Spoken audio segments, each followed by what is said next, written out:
It's been said that the first casualty of war is truth. And I'm inclined to agree.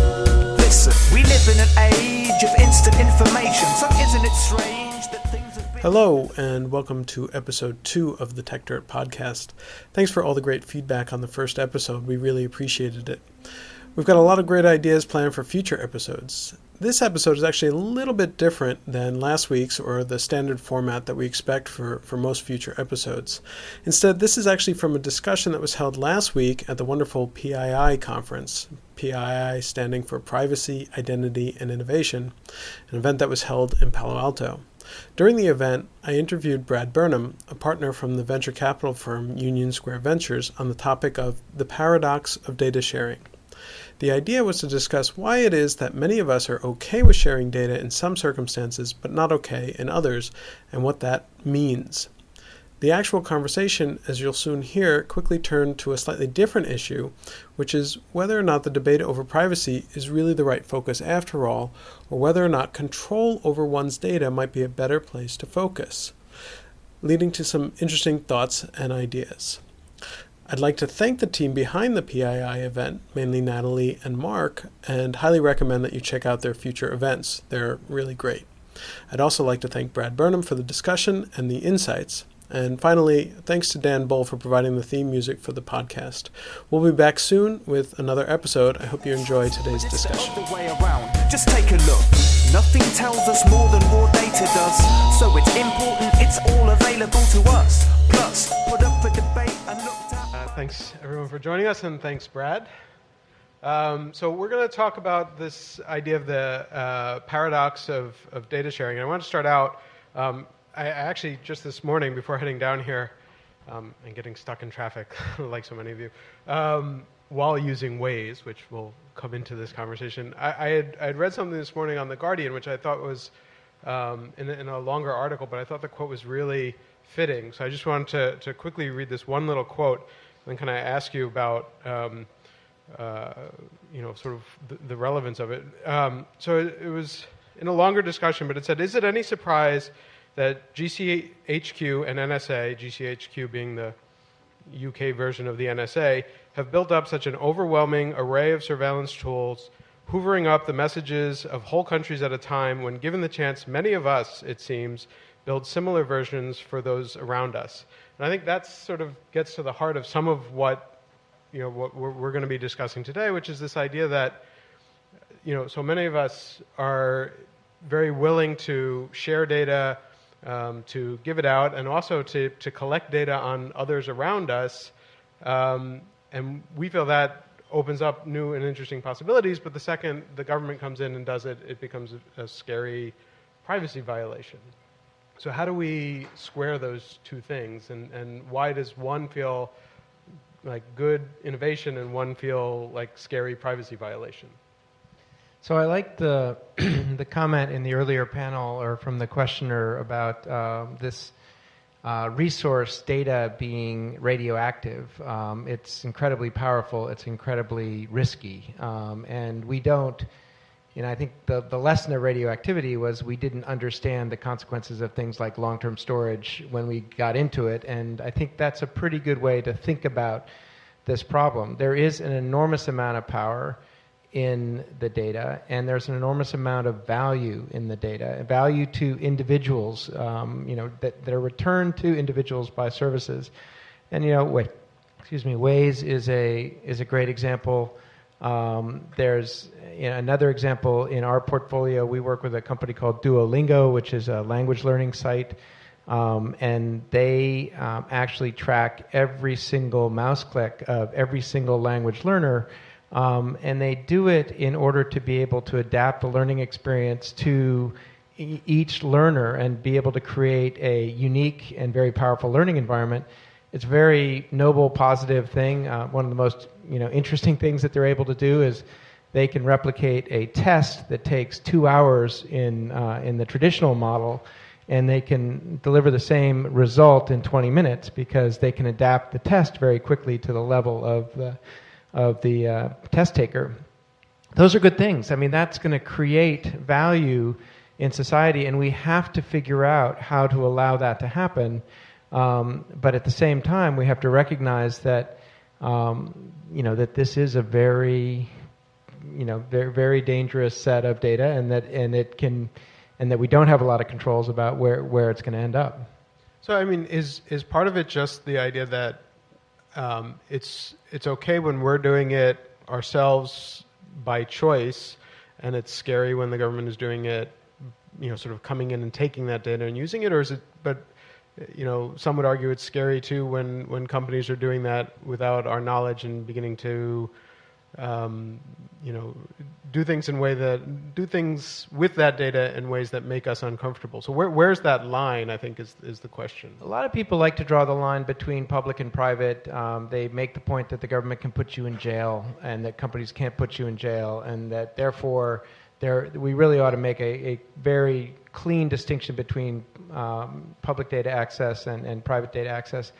I'm not sure I see that. I think that both institutions on the public side and institutions on the private side inevitably have bureaucratic self-interest, whether it's economic interest or power interest or trying to protect a population interest, but that they're bureaucratic self-interests that lead them to do things that might not be in the interest of the person whose data is being collected.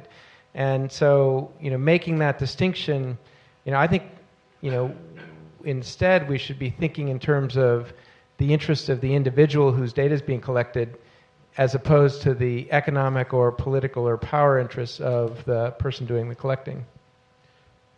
So if you're thinking about the interest of the person whose data is being collected, right now, I think if we look at the reality is oftentimes that person is last. Of the three different entities that we're sort of talking about, if it's government or corporations or the individual, right now the way things really are is that in the priority list that person often comes in last. Does that need to change? Will that change naturally, or does something need to be done? So that is a huge question, and I'm thinking about the earlier panel and thinking about the awesome complexity of trying to figure out how to construct a relationship between the individual and the various data collectors through consent or through use restrictions. And as I was listening to that, I was just going, oh my God, I can't imagine, on the consent side, I can't imagine how you could construct a model in which an individual, could, really manage the huge variety of ways in which this data is being used very efficiently and would very likely be overwhelmed. And on the data use side, I can't imagine how you would the complexity of enforcing that. I think those are very hard problems, and it also feels the objectives are so important and so noble and so correct, but it feels as if those models are going to lead to a bunch of unintended consequences, and it's very hard given how little we know about how this will ultimately shape our society to make choices right now as a society, choices that would be influenced by, politics and everything else to figure that out. So let me throw out, just as a thought exercise, a completely different idea, which is let's rethink the locus of the data. Let's move away from the notion that this is a right to privacy and think more in terms of it's a right to control, and how might that happen? I mean, that's the I think that's the discussion that would be at least interesting. Is anyone having that discussion for real, or does everyone always sort of default to the privacy discussion? Well, so let's just go through this as a thought exercise. First of all, I'll say that I'm an investor. I look at a lot of companies that are trying to sell privacy, and I've been doing that since I first took a look at a company called Zero Knowledge Systems back in the late 90s. And none of those companies have been successful. And I think that the reason for that is that consumers aren't yet at a point where they care enough to make that conscious choice, to give up something, to give up the value of being in a network with others that they interact with, or to give up a set of features that they appreciate.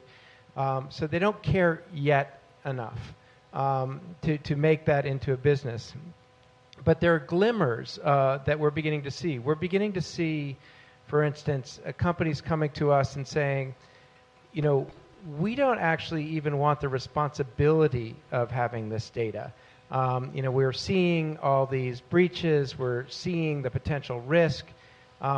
We'd actually like to store the data in, as an example, a user-controlled Dropbox.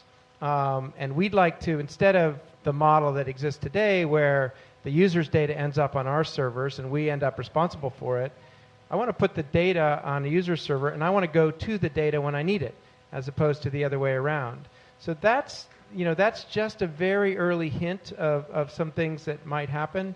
And the question is there any way that responsible governments could encourage that trend? And I think there are some. And I mean, to some extent, some of that already happens today. Like, I mean, lots of companies that do any kind of e-commerce don't store the credit cards, right? I mean, they tend to have a third party that's doing that. You're just saying sort of take that idea further with data or any sort of, private or confidential data that they don't want to have the potential liability or risk of having to store themselves. Right. I think right now one of the problems is, and I don't know the details of this, and I think probably many people in this room know the legal details much better than I do. But one of the problems is that the government, in this country at least, actually, I think as part of the Patriot Act, created a set of rules that protected the services from liability coming from the consumers if in data breaches. And part of the reason they did that was because they were one of the breachers, and so but the way that rule was written was actually broader than just the government's access to the data. And now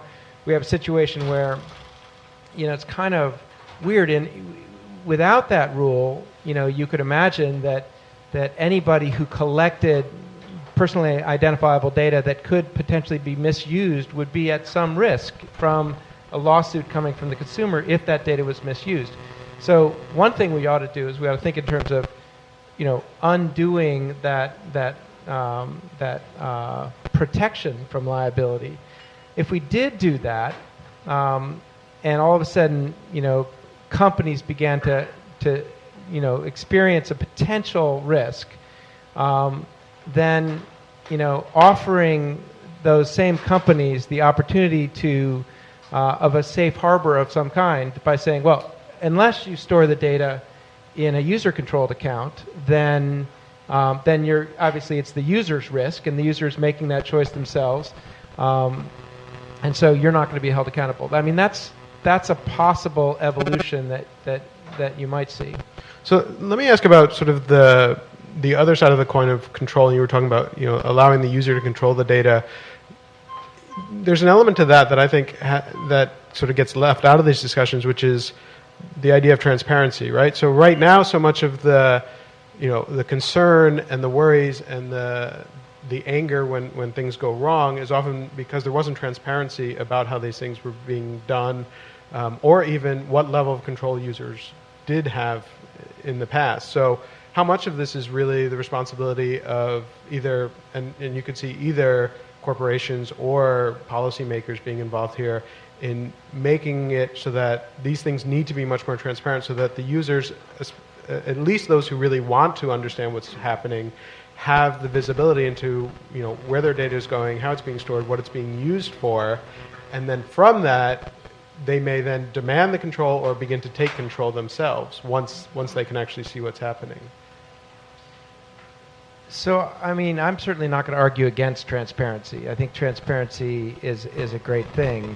I think that most consumers confronted with the full reality of all of the different ways in that their data was being used would be overwhelmed with that information, and would basically pull back and start just checking the box.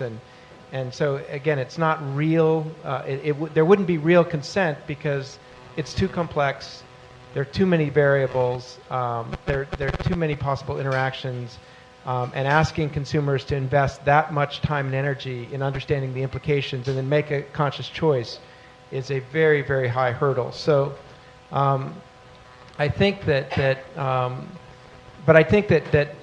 it may have the positive effect that you're describing, which would say, again, if you want to limit the transparency requirement, you can take advantage of the safe harbor and give the user more control, over the data by putting it in a different data store. And if that happened, I think one of the things that might emerge would be a set of services, a set of companies that would act on behalf of the user, that would simplify, those choices for them, that would be that you could choose based on some kind of social some kind of validation. I knew there was a word there. Some kind of social validation. All my friends are using this service. I don't have to really understand. That's okay. And this service gives me these 5 choices. I'm just going to take this standard default, and then if something changes or something happens, I can go in and because that service now works for me because it's working against my data set that I control, it would change that dynamic. Well, you can almost see sort of the parallel of like a anti-malware, anti-spyware, or antivirus program that is just checking on your data and the ways it's being used. And if something comes up that may be sketchy, it gives you a warning saying somebody wants to use your data in this way, consent or no. I mean, you run into the same problem that I have a personal firewall on my computer that pops up all these warnings all the time, and after a certain point you're just like, okay, because whatever. So you could run into that, but it also does open up an opportunity where you're giving people more control over how that data is being used and what it's being used for.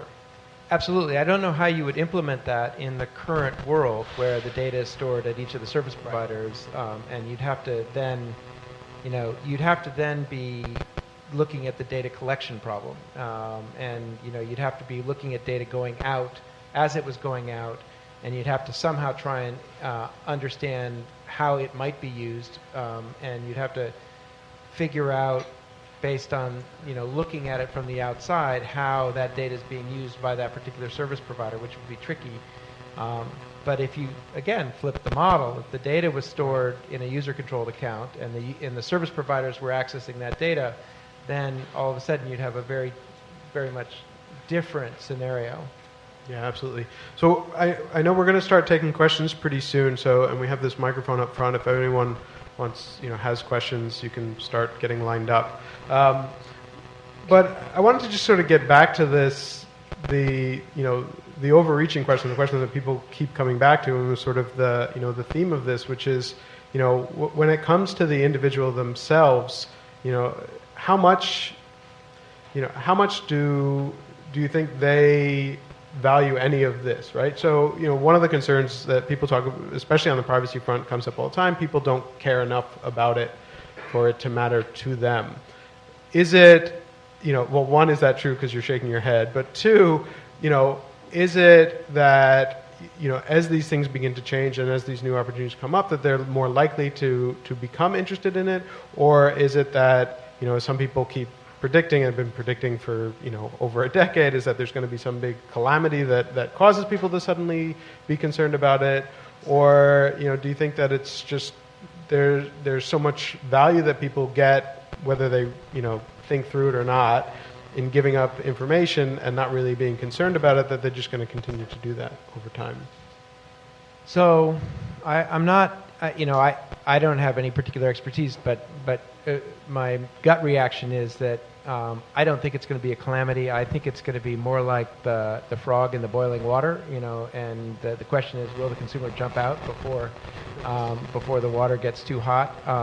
And that I think has a little bit to do with transparency, a little bit to do with the commercial choices that are available and the degree to which people begin marketing those choices and the timing of that. I also think that it's probably generational. And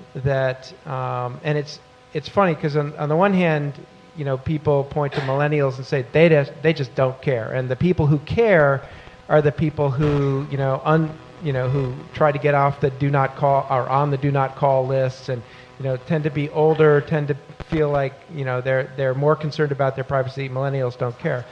I think millennials may actually be the ones who understand what's happening, and so they're not approaching it from a perspective of a fear of the unknown, but they're approaching it from a knowledge of what's actually going on, and a desire to take control of that. Yeah, I mean, one of the comments that was made yesterday, that, a lot of people probably saw it, was this idea that the younger people, they understand, but it's a different thought about privacy and threat models. They're not so worried necessarily about the government; they're worried about their parents finding out what they're doing online, and so suddenly it's just sort of a different way of thinking about it, and they recognize different things, but the threat to them is a very different kind of threat, but they do understand it.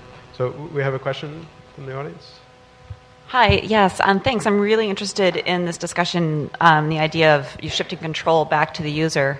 And it was interesting, too, that you started this idea off with companies who are coming to you that really don't want the hassle of managing the data. But the question that remains for me, I think, is a tough question, and you alluded to it. I wonder if you could more fully expand. And that is this idea, so now you have a trusted intermediary. You've got the consumer deciding what he or she wants to share. You have this trusted intermediary, hopefully a brand that's trusted, but you still need the people still want to use the data. So how does the intermediary control how that data is ultimately used? I mean, it's basic, isn't it sort of shifting the burden? Right now, some people might think the government should be in charge of that. It should be up to the regulators. But now that burden of ensuring that the data isn't sold or something bad happens to it. So I just wonder if you've thought through how that would work. No. But hard question. But some ideas on that. I mean, the place where this would all break down is if the service provider that was using the data to create services for the consumer stored a copy of the data as well as the copy that the consumer was storing. So instead of sort of a real-time access to a data store that was being built up, that was controlled by the consumer and managed by an intermediary that was trusted by the consumer, they create a copy and they begin to use that data, and all of the same problems exist. And so one of the questions is as simple as, what does that service provider say they do? And if they say we do keep a copy of the data, then the FTC says, okay, that's what's happening. Now the intermediary is saying to the consumer that this request has this risk profile because they're keeping a copy. And if they say that they're not keeping a copy, but they are keeping a copy, then there's a way to go after that. That's a violation of law that the FTC could go after. And so the question really is, how does that intermediary work on behalf of the consumer over time? I mean, I think we'll find out, but I think there's some possibility that there's some way that would happen. Yeah, and there are a lot of companies that are sort of beginning to explore this space, and I think the market will sort of figure out often the best ways that it can work. Go ahead. Sure, thank you. Is there an analog in any other? Is there an analog that would suggest that the emergence of an intermediary is possible? I mean, I'm having a hard time getting my head around the fact, what's the over-under on how many accounts an individual consumer will want to control? But I'm just curious as to whether there is an analog in some other industry that we might look at, or an industry we might look at.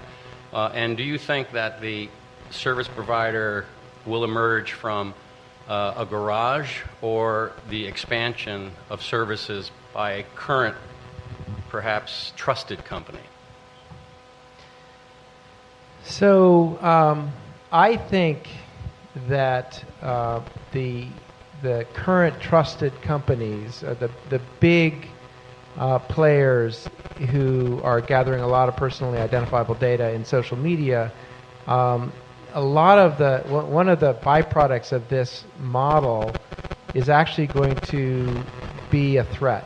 And that you know, a lot of the value of a company like a Facebook has to do with the network effect that is trusted, though. That is created. Okay, you did say trusted, so Facebook wouldn't be an example. So I don't know who you're referring to.